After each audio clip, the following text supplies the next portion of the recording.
and welcome. You are listening to episode 87 of the Nearly Men video game podcast, coming to you live on Twitch from Scotland on Thursday, the 13th of May 2021. I am Blunderboy87, and joining me today is Colin Little. Happened. And Paul Kaczynski. Hi, hi. Together we are the Nearly Men, and this episode of the podcast is brought to you by executive producer Hamster Boy. We have nothing to do with the video games industry, we don't make them, we don't sell them, and we're not even particularly good at them. We are the Nearly Men, and at some point you have probably kicked our asses online. Chances are, man. You slapped that hoy hoy and I can even react properly. Listen, you can't blame me. You can't. This is nothing to do with me. This was all little. If you perpetuate it, yes, I can. I think we also have to say a wee Mr. Producer. Mr. Producer.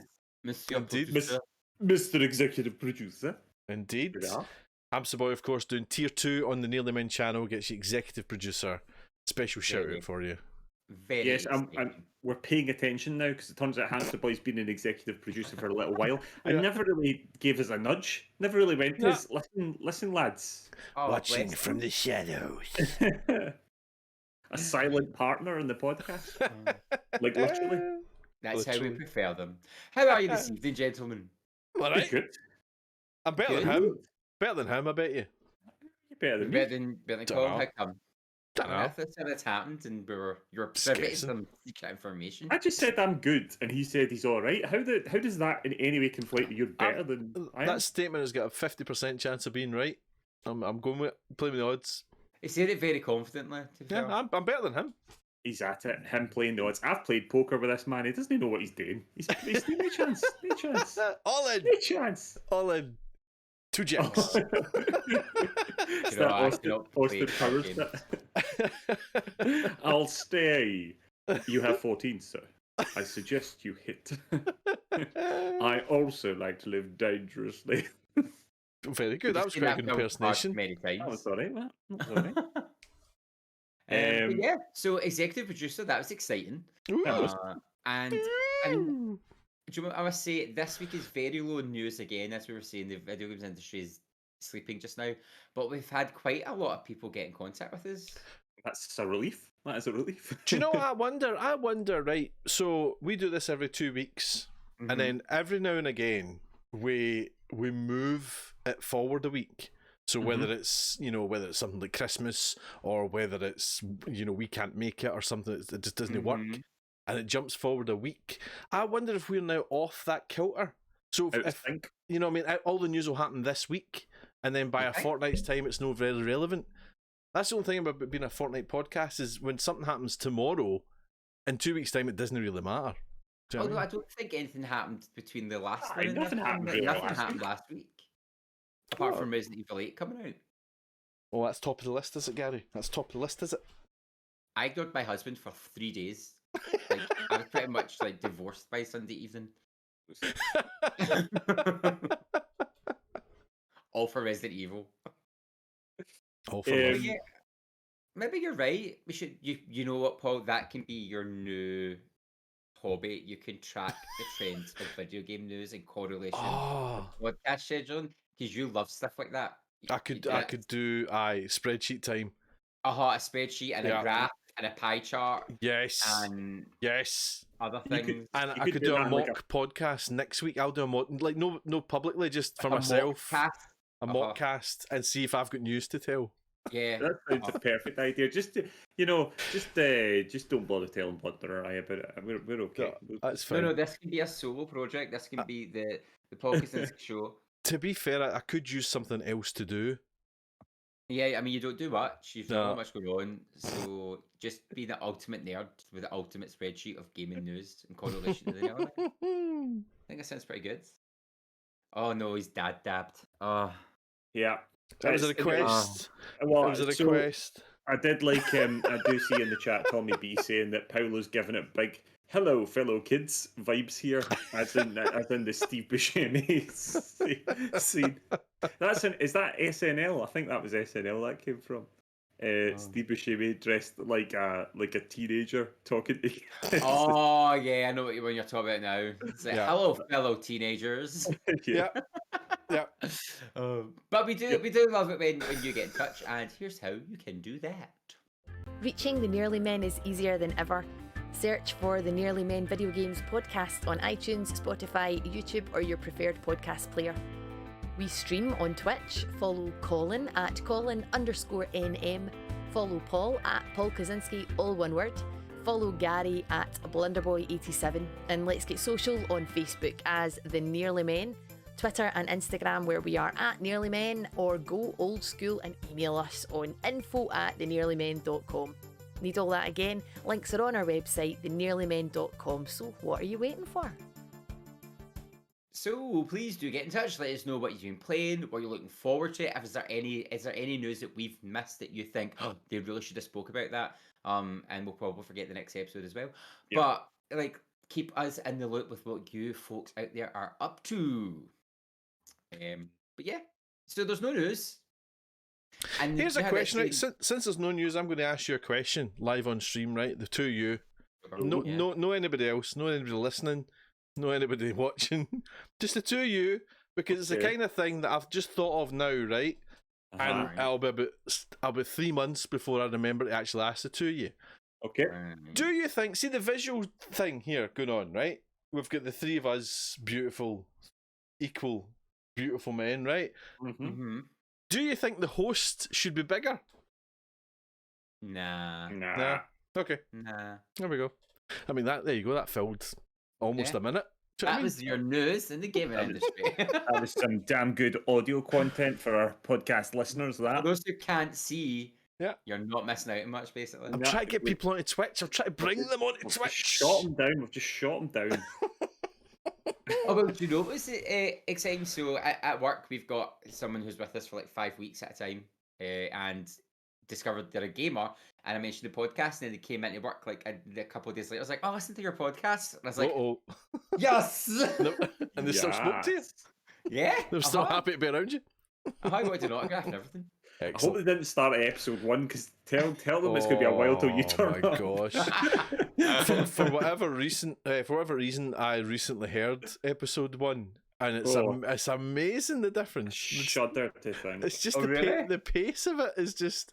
I mean, we're probably too fast now for anybody that's not Scottish, but it was just like, hello, my name is Colin, and we are the Nearly Men. Why did they do an impression of me instead of just doing an impression of themselves? You were you were the first voice on the Oh, Nearly right, Men, Colin. Let's I also made be sure of honest. that. Let's also be honest that 90% of the first few episodes is definitely just me talking. With Paul going, mm-hmm, Uh-huh. every so often. Me trying not to delete the audio file. Which, to be fair, you still did, like when I Yeah. joined. So Twice, done it twice. We've lost 2 podcasts due to my incompetence. yeah, nothing learned, nothing gained. No, I I'm mean- sure that's what the saying goes. I've discovered that I don't know sayings. I just make half of them up. Oh, you should team up with the wee Maverick. She does not know sayings at all. She says, "Give up the goat." Oh, I like that one. You should give up the goat. goat. Uh-huh. There's Yeah. many more. Like, You should give up pigeons the with goat. one That's wooden like spoon. 3 sentences that's 3 statements that don't work. It's brutal. and You then never there's that suggest one. somebody gives up the ghost. Somebody, Yeah. it's more of a They they've give up the given up the ghost. ghost. Yeah, yeah. I always say that it's never a pleasure, always a fortune. Or never a chore, always a pleasure. I don't know, whatever I try and say, it just comes out wrong. And I'm Sounds just like Mary I had Poppins went fun. wrong. Yeah, I'm like, I had fun and it was great. Mary Poppins drunk. It's never a chore, always a chore. What was in that spoonful of sugar?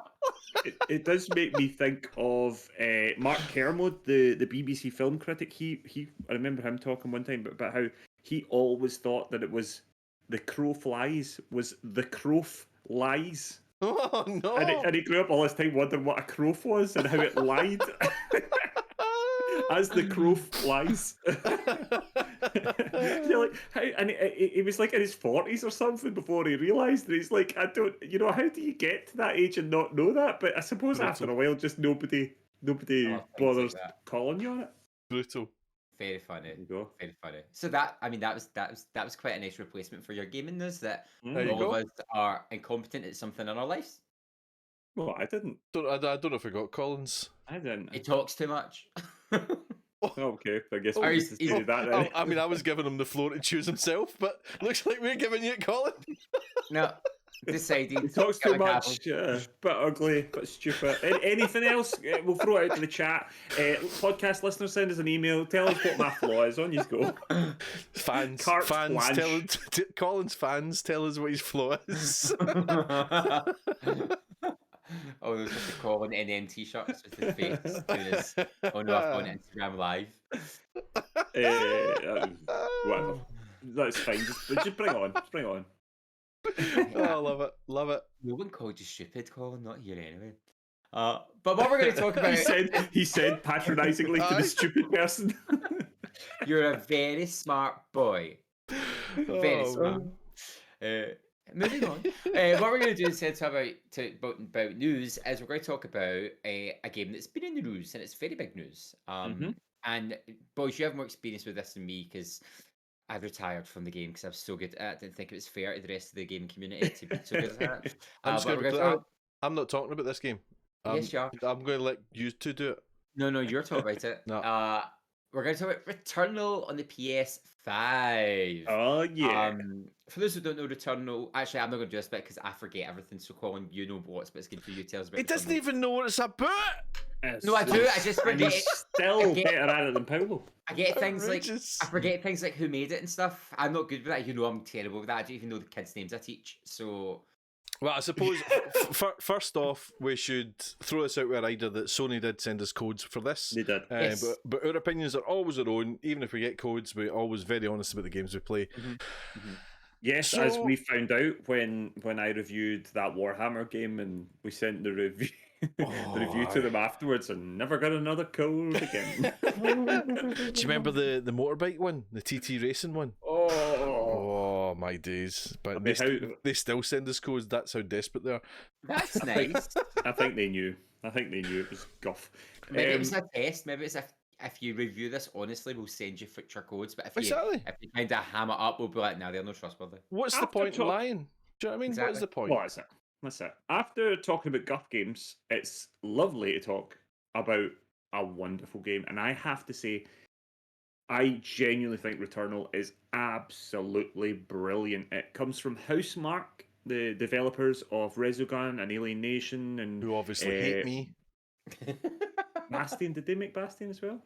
Can't remember off the top of my head. Anyway, they definitely made Returnal, Resogun and Alien Nation.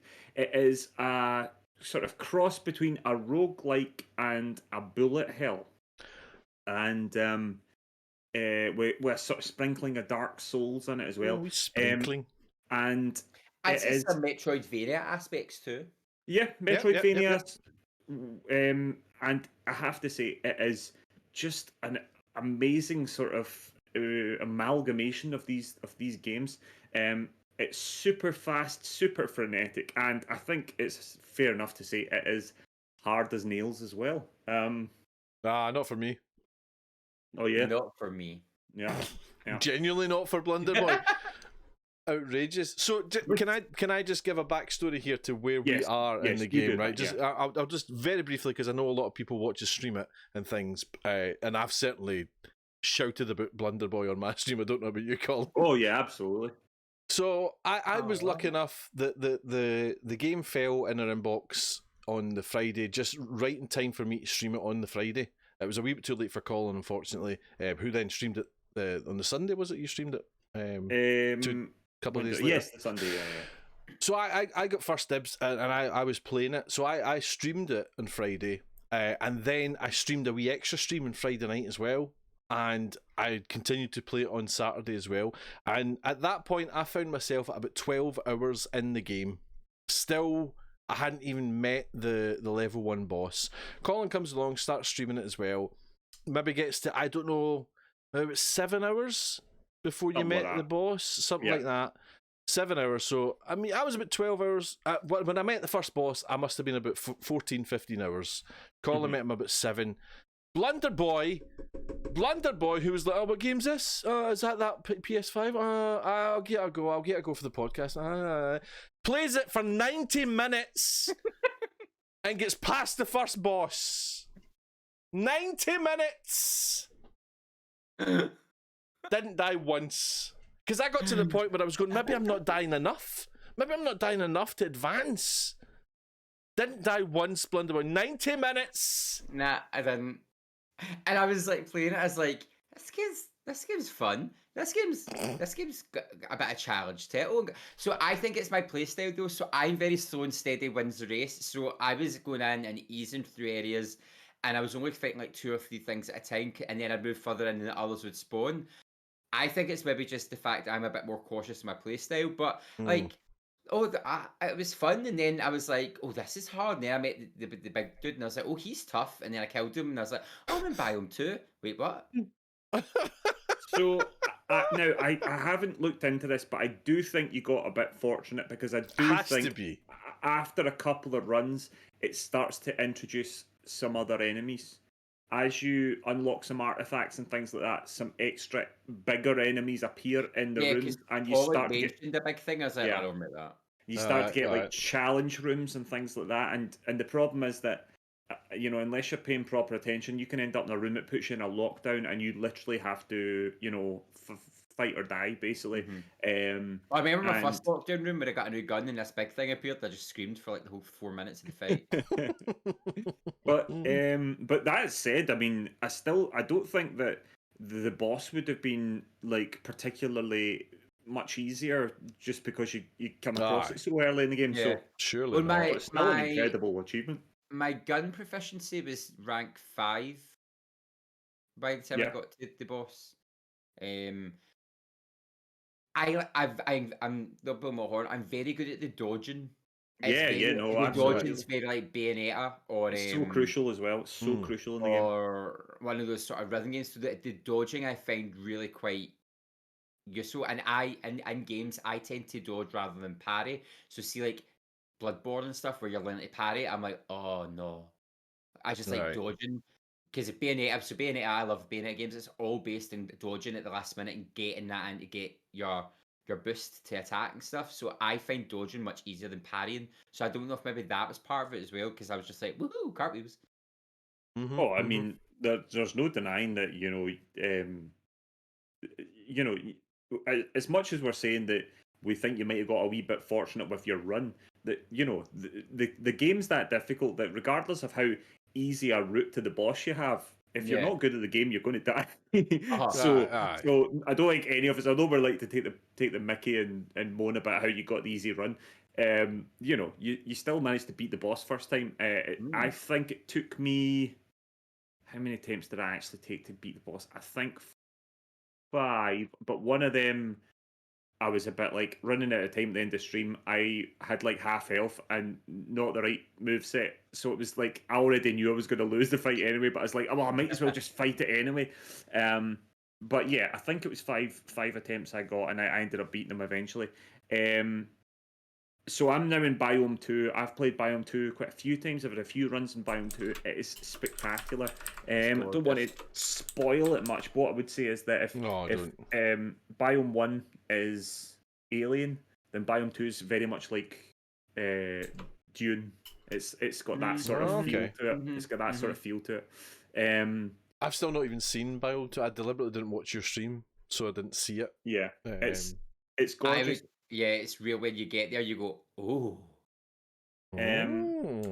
It's just such an interesting game, and it just feels so much like it really does feel very arcadey. At the same time, we're having this incredible challenge and this incredible scope. It's gorgeous looking, but it's got these sort of like Space Invader, bullet hell style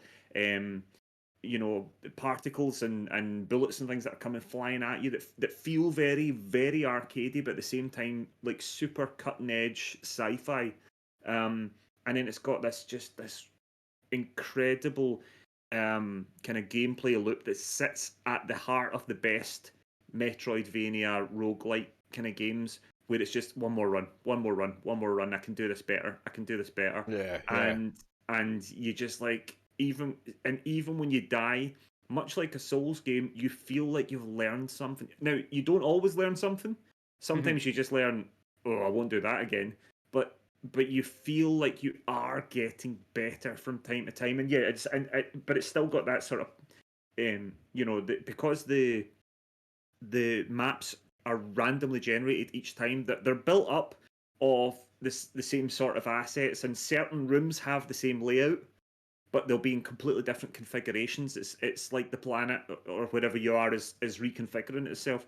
So you might recognize areas, but the actual items, the enemies you might find in those areas, the amount of doors in those areas changes from time to time. The sort of routes change.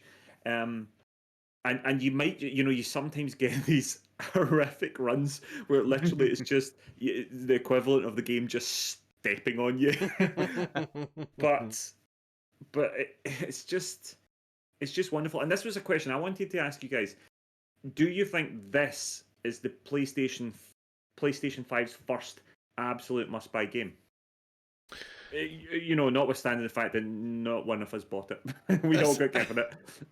I mean, as I said to you before, this is the PS5's second game you can buy. What's the second? Bugsnax is a PS5 exclusive. There are a couple, but this and Demon Souls are the two kind of main ones at the moment. And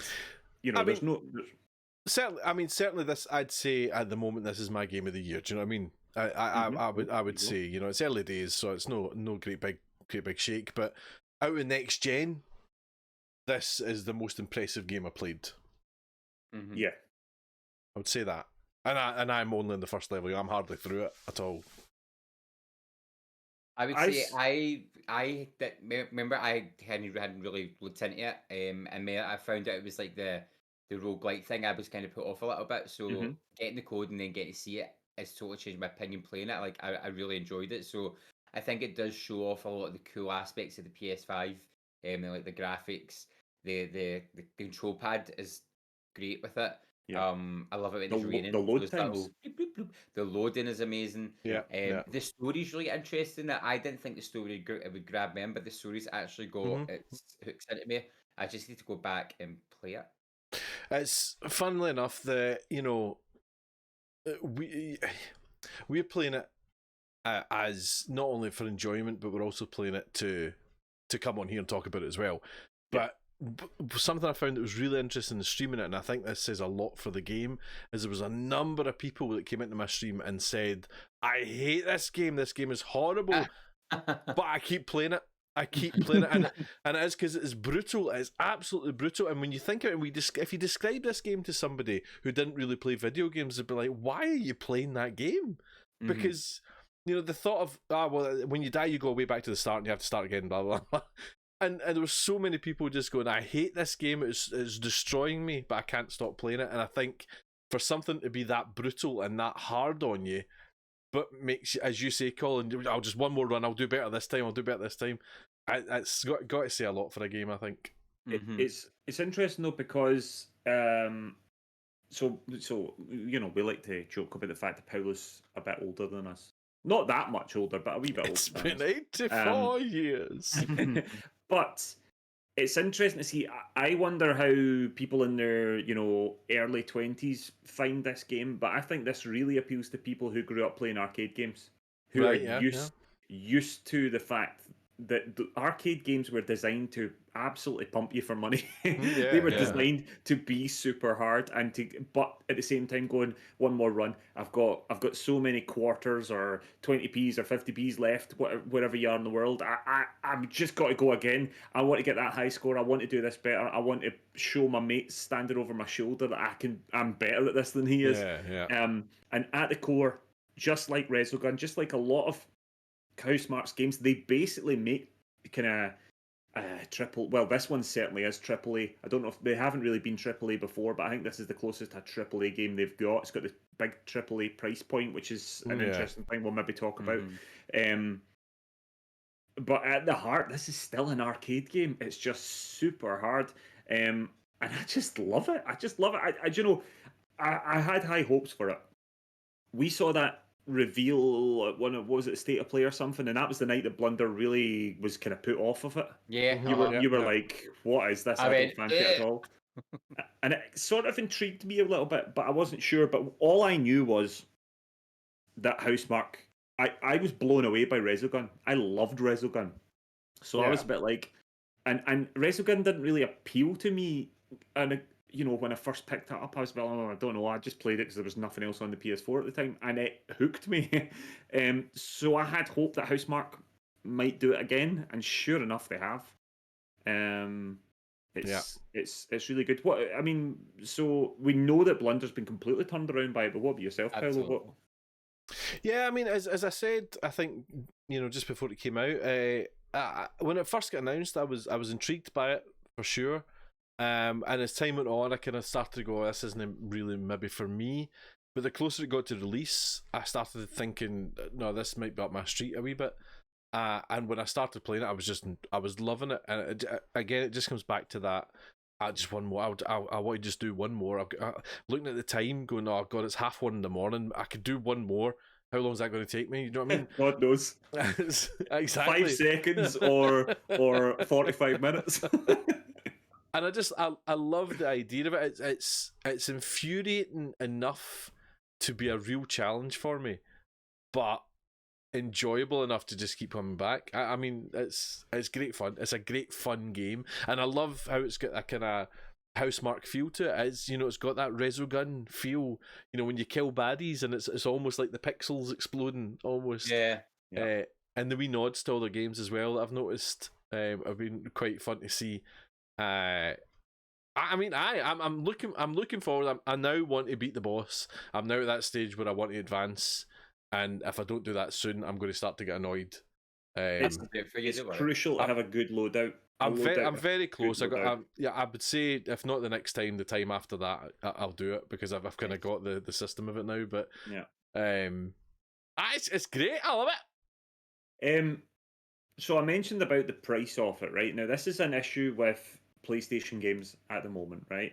PlayStation games in the UK and in the US it's very controversial because in the US they're $69.99, right?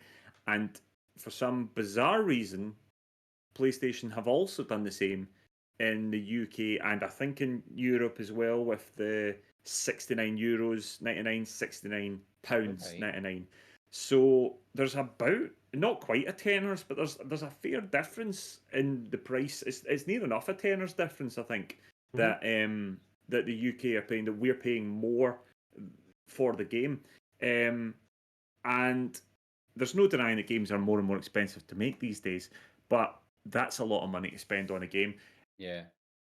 And, we need to, again, address the fact that we were gifted codes to this game. We haven't paid for this, but I wanted to get this game. Yeah. So there was a possibility. The problem I had was I was like, oh god, we've got Resident Evil and Returnal coming out in the same week. There's no way I can afford to buy both of these games. That's about 110 quid. I really hope we get a code for at least one of them. And luckily enough, we got codes for Returnal, which was of course the more expensive one. But I have to say, I'm not convinced, except from the initial sort of shell shock of paying out that much money for a game in the first place. I don't think I would necessarily have felt that it wasn't worth it. I'm already really impressed with the game, really enjoying the game. And although it's not a sort of game that I think I'm going to blast through and complete, I think it's a game I'm going to pick up and play from time to time, and it'll probably be with me for the best part of a year. I don't know how you guys feel on it. Yeah, no, I'm with you on that as well. Like I was saying to you, we were talking recently about the Avengers.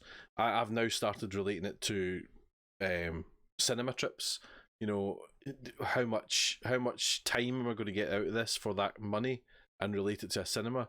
So this is going to be the equivalent of 7 nights at the cinema. Am I going to get enough enjoyment of 7 nights worth of this game? And I've already done it. Do you know what I mean? Depends on whether you managed to beat the boss anytime soon. Yeah, well, that's true. Give me a lot more.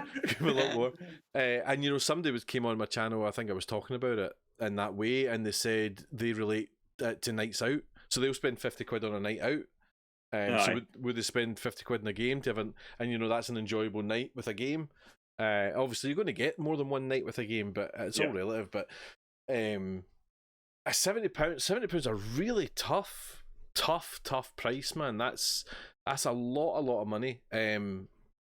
I've yet to buy a game at £70, I have to say, and it's going to be tough spending that amount of money. I did buy Demon's Souls at that price. I bought online credit and all that, so I made a little saving. But I essentially bought Demon's Souls at that price. It's very pricey, and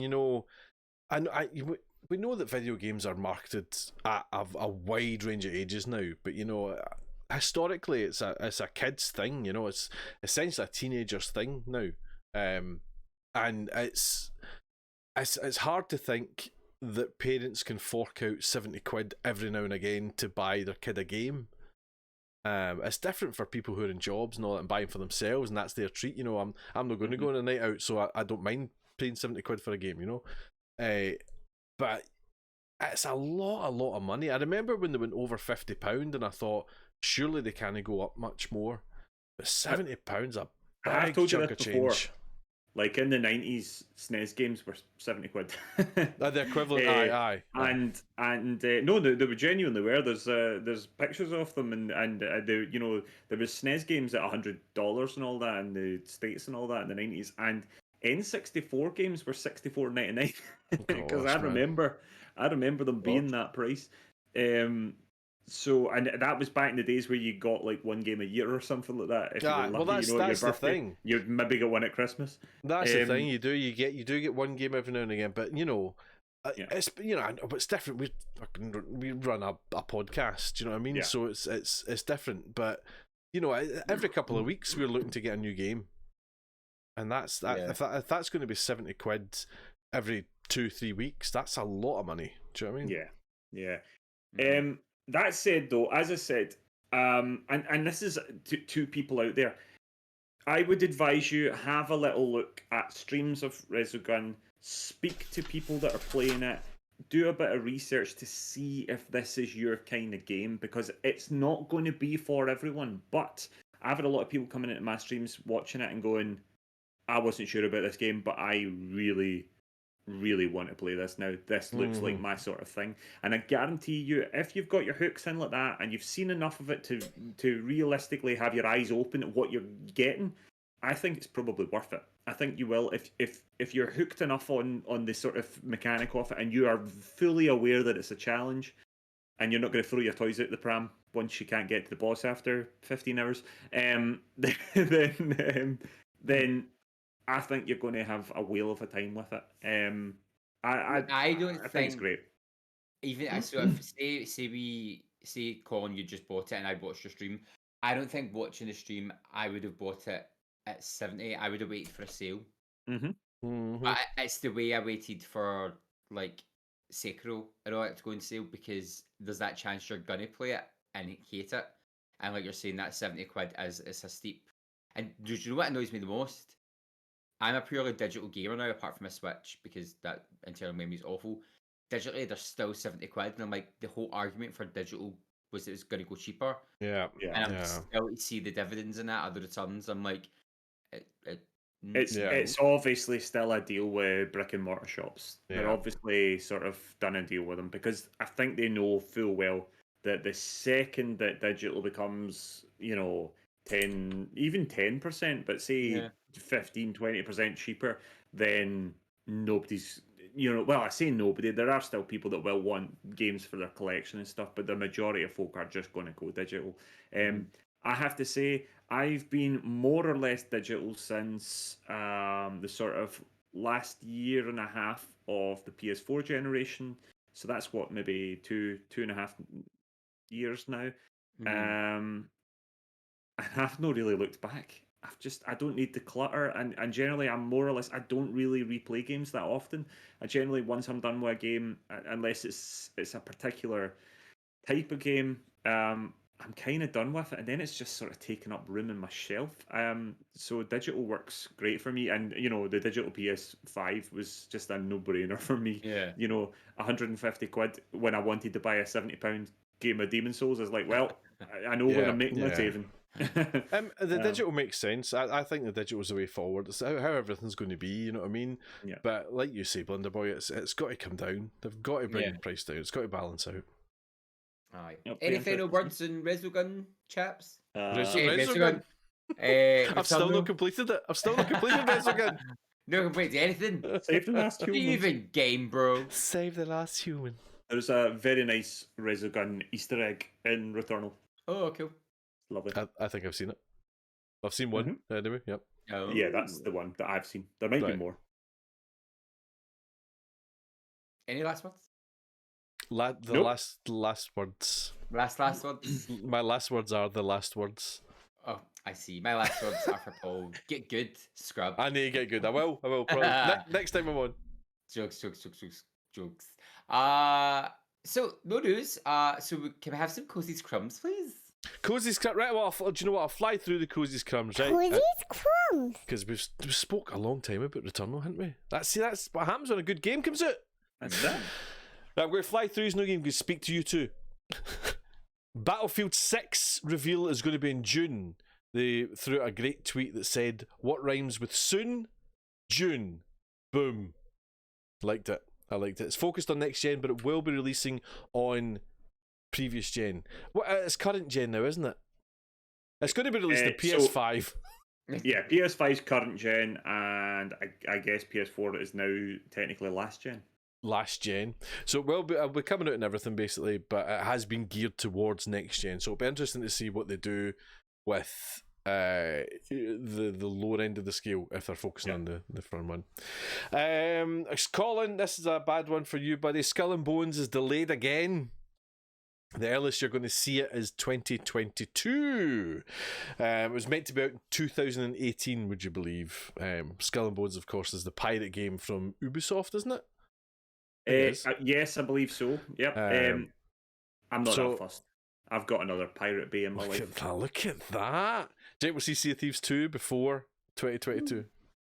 No, I think Sea of Thieves has got a sort of 10-year roadmap. I think that you're more likely to see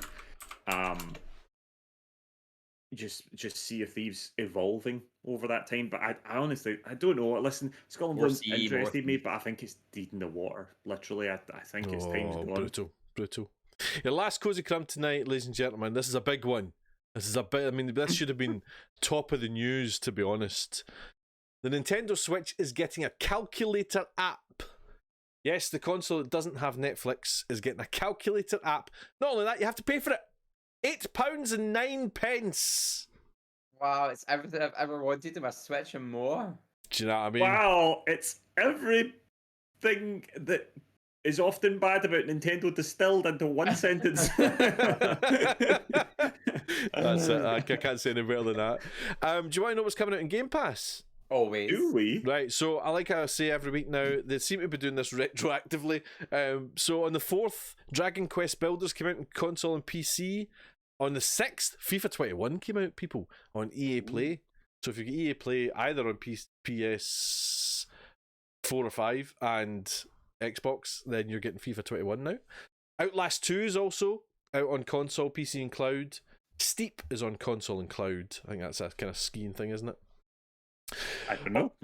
The 13th, that's today. Out today. You've got Final Fantasy 10 and 10 2 HD remaster, is that? Yeah. Thank you, Blunder. That's coming out on console and PC. Also is Just Cause 4 Reloaded on console and PC. And Psychonauts on console, PC and cloud. You're getting Red Dead Online on console, so you can play with your Xbox friends. And Remnant from the Ashes on PC, which also I believe is getting a next-gen update for every other console as well. On the 21st, I think this is a day one on EA Play possibly, it's Knockout City. That's your dodgeball. And it's sometime in May, you're getting Conan Exiles. Conan Exiles. On console, you're getting that. But that's what's coming out in Game Pass, as far as I know. Excellent. Nice. On to the subbies. We'll start with Games with Gold and their wacky dates. Subbies. What's happening there? Good. I'm here. What's From the up there? 1st to the 31st of May, we've got Armello, which is a digital Armello, board yeah. game. From the 16th to the 31st of May, we've got Dungeons 3, a real-time strategy game. From the 1st of May to the 15th of May, you get Lego Batman, which is a Lego action game. And from the 16th of May to the 31st of May, we get Tropical 4, which is a management sim. Over on PlayStation Plus, for the month of May, you can get Wreckfest, which is Car Mayhem on Ooh. PS5, which we have been enjoying many a game, particularly Paul, on Indeed. Game Pass. You can get Battlefield 5 on your PS4 and Stranded Deep on your PS4. Was that not there already? As it came back? It's just because of where we are in the month. It was announced Oh, just before the last episode. Nice, I see. So that's your subbies. Subbies. Subbies. I've just stopped Subby. fighting it now. I've just stopped fighting it. Listen, you've got a hoy hoy. Come on. I have. Yeah. Which Yeah, you stole hoy hoy. from me, did I I? got Oh, Subby. aye. I'm right on the hoy hoy train. We've been playing a lot this week. We Lots have. and lots. And Colin and myself had the great pleasure of playing, which I would say is my game of the year so far, which would be Ooh. the wonderful Resident Evil 8. Yes. Colin, do you want to go first, and then I'll say my thoughts as Yeah, a so hardcore we fan? didn't get codes for this, so it would be my absolute pleasure to say how much I hated this game, and yet I cannot. This is really good. This is really, really good. It's quite a different one. It follows on near enough straight after Resident Evil 7. You know, it's the same characters that you know from Resident Evil 7. You play as the the most lucky-handed man in the world, Ethan. Ethan, you probably shouldn't play this game if you have any sort of squeamish phobia of any sort of hand trauma. But you play Ethan Winters, and Poor boy's and hands, man. once again you are sort of pulled into the world of survival horror. I don't want to give any story spoilers away. I know Blunder won't want to do that as well. But the one thing I'd say is this game is a lot more action orientated, I think, than even Resident Evil 7. I really liked Resident Evil 7 because it was a first person. It was almost like a first person shooter in the Resident Evil world. But I mean, it still had those sort of survival mechanics of watching your ammo, sort of inventory management, all that sort of stuff. This one goes a little bit further away from that. You know, ammo's a lot more plentiful. Enemies are a lot more plentiful. And there is a sort of RPG sort of style of things. You can buy stuff. You're sort of like collecting items and selling them on. The inventory stuff's a lot less restrictive.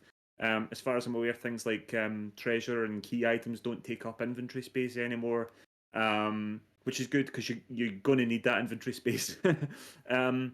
But yeah, I mean, I have to say on PS5, I think Blunder might be. Are you playing on PS5, Blunder? You Yeah, playing my on? PS5. Oh, you're playing. It is gorgeous. It is absolutely gorgeous. The cast of characters are great. The acting's wonderful. The atmosphere is excellent. And yeah, I think I should now pass over. I've kind of put my kind of basic thing, but I think I should really pass over to our resident evil expert. Sure, yeah, I'll take it from there.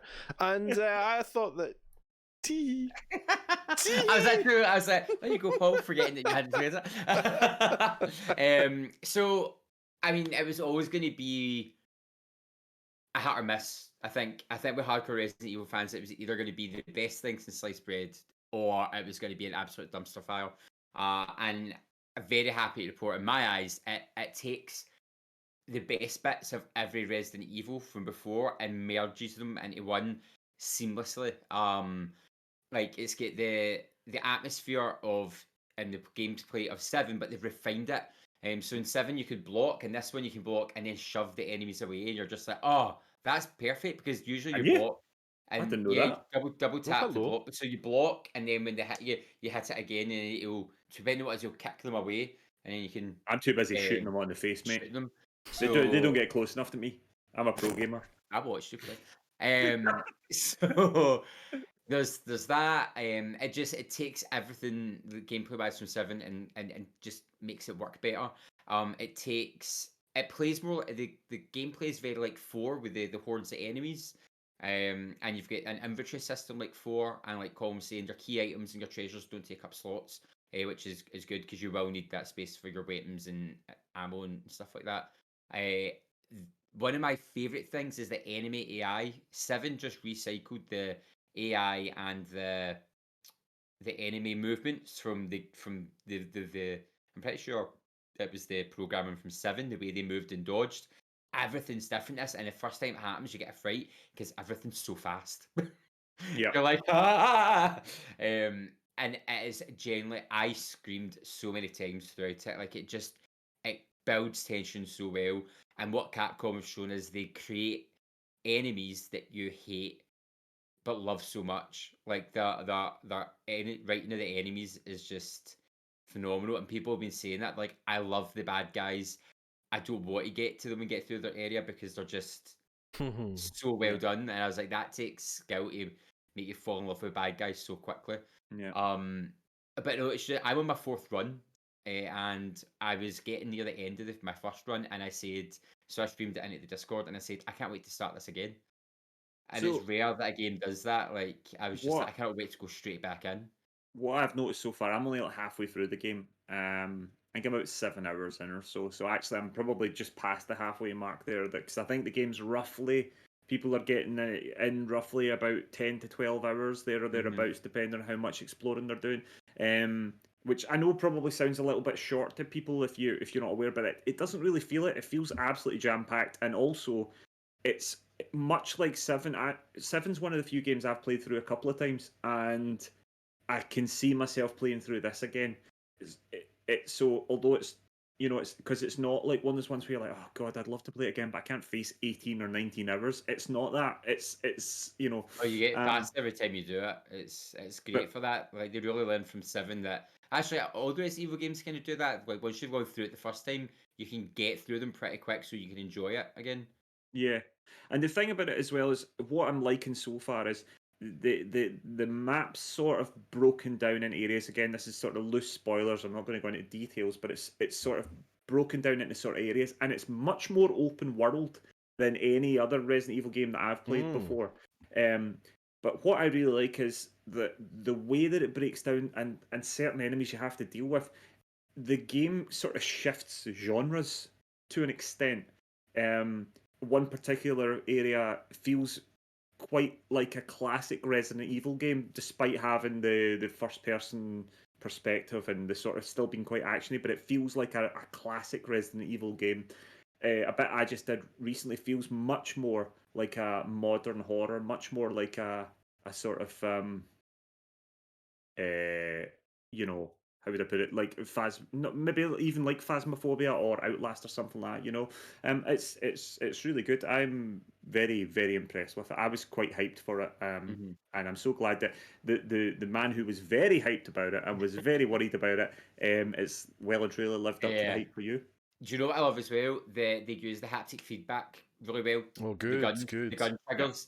Using a shotgun feels like you're actually firing a shotgun. Like, Oh, it's a the nightmare. trigger's like stiff, and you get that.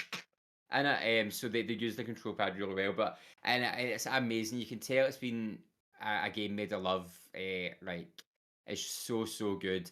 I would say they do fall into the Capcom 4th act, where you just kind of go, really? A little bit. But I mean, it is Capcom, and they even make an internal joke at themselves, and you're kind of like, oh, you're toying with us. I see what you're doing, Capcom. Yeah. But no, it's amazing. It's so good.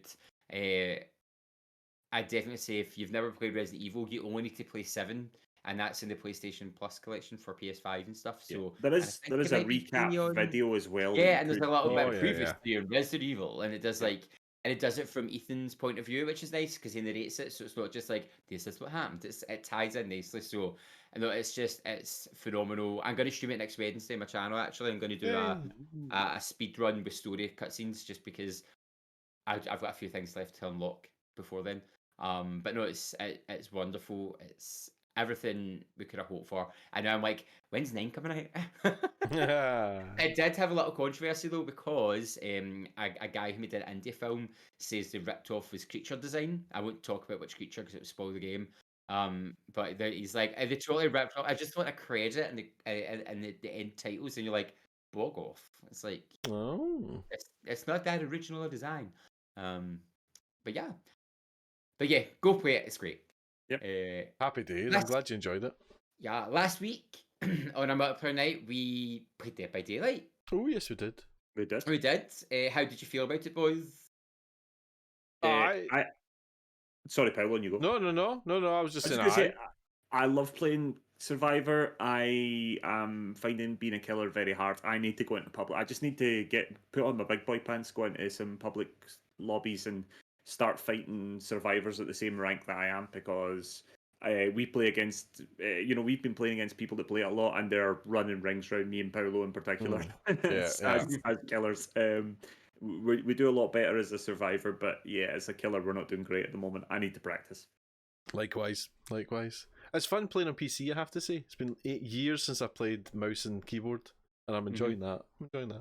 It works better in PC. I will say you were doing very well. You're learning, and that's a good thing. And like going to public lobbies, you'll see you've actually got an edge on people who are the same rank as you, because you've been playing against people who are like pushing you and around a bit and like testing you out and being like, haha, we're here, haha, we're there, that sort of thing. And you've got what's today's date? The 13th. You get 16 days to get better for the tournament. 16 days to get good. For the tournament, yeah.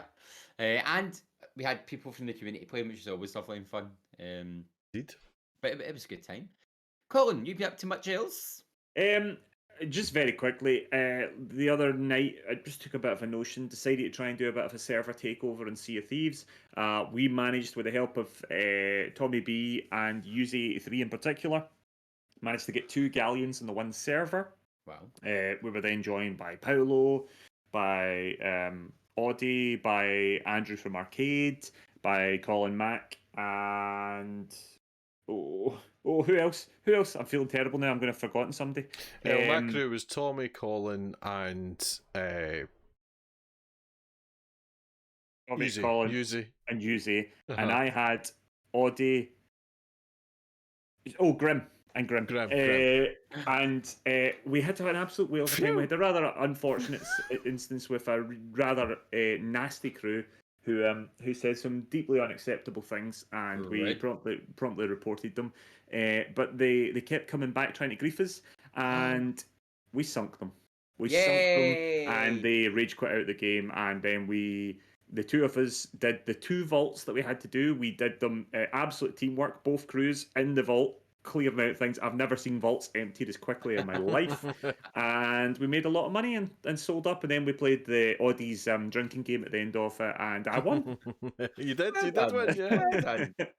So yeah, it was an absolute whale of a time. And keep your eyes on the Discord. I will be announcing we're going to do a Nearly Men server takeover as an event very shortly.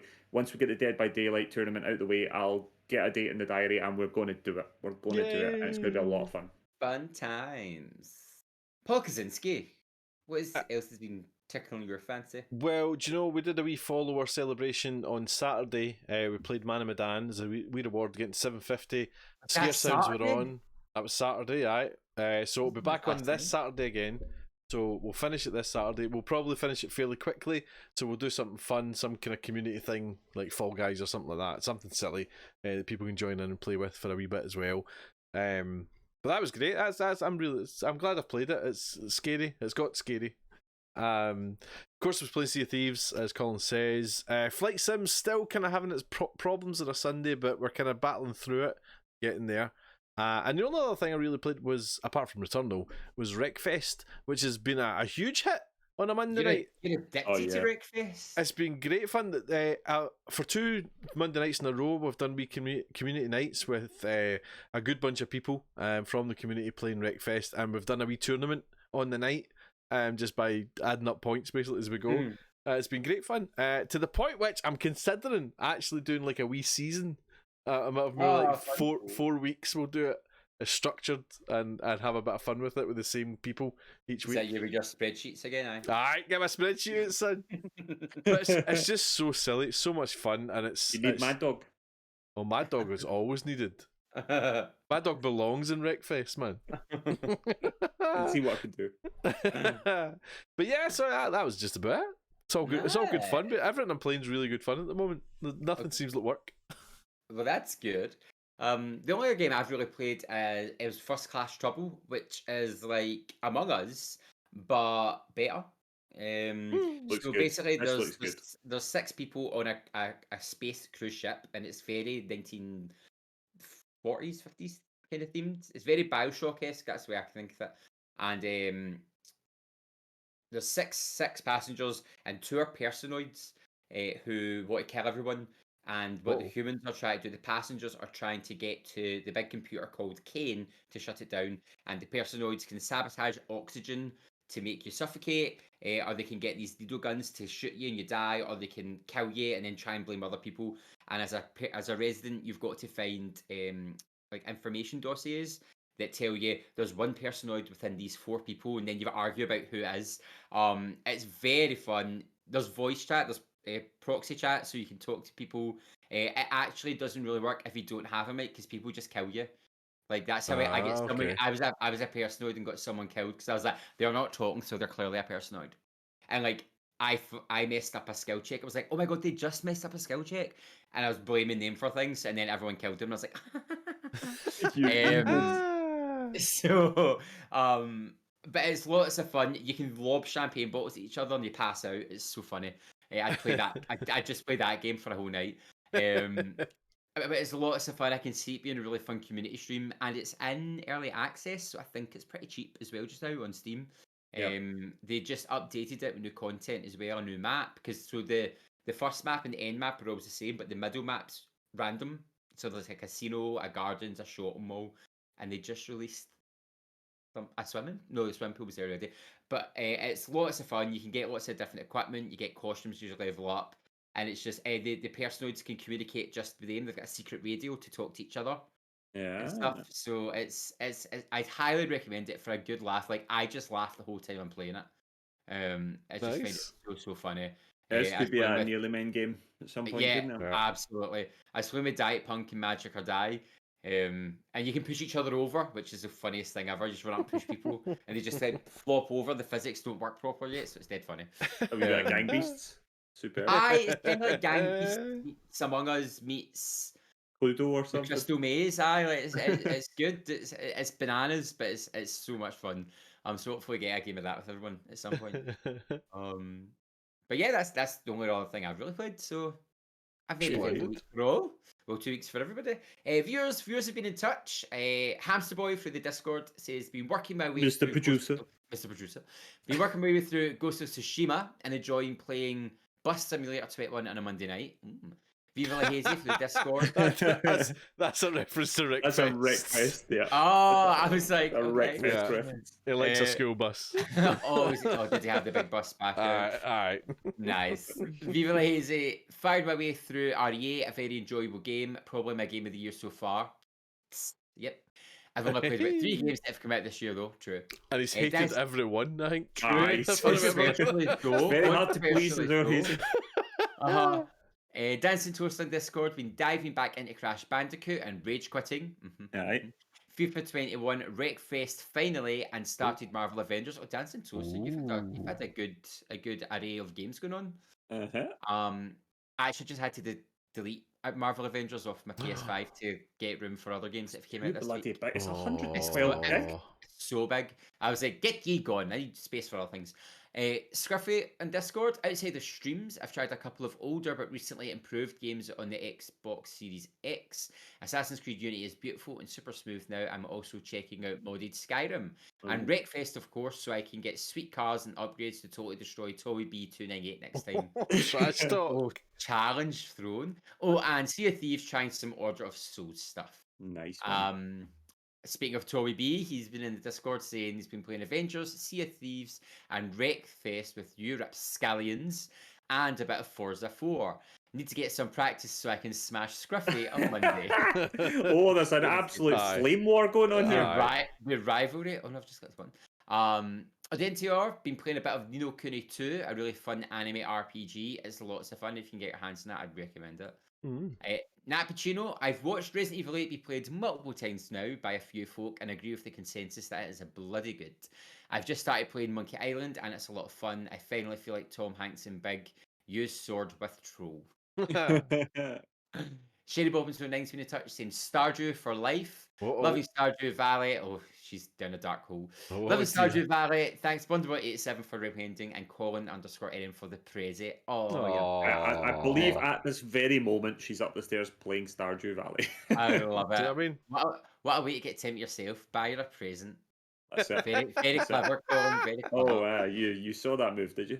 Yeah, you're welcome for the recommendation. James42 has been in touch with the Twitter. Great fun playing Wreckfest with the fine folks from the community. Slowly getting into Sea of Thieves.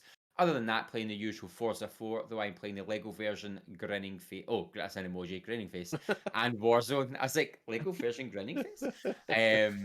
Also, Lego version of Forza 4. Forza 4 seems very popular. It's a beautiful game. I think I watched you play it once, Paul. It looked interesting. And then Magic Tie through the Insta says Dead by Daylight, but I'm not happy about it. He lies. And First Class Trouble is enjoying some new content. Happy days. I mean, that's great. It's lovely seeing what everyone's playing. It's interesting seeing all the commonalities as well, seeing what's popular with the community. So I love having so many people getting in touch. Yeah. Yes, please do get in touch. And here's how you can do that.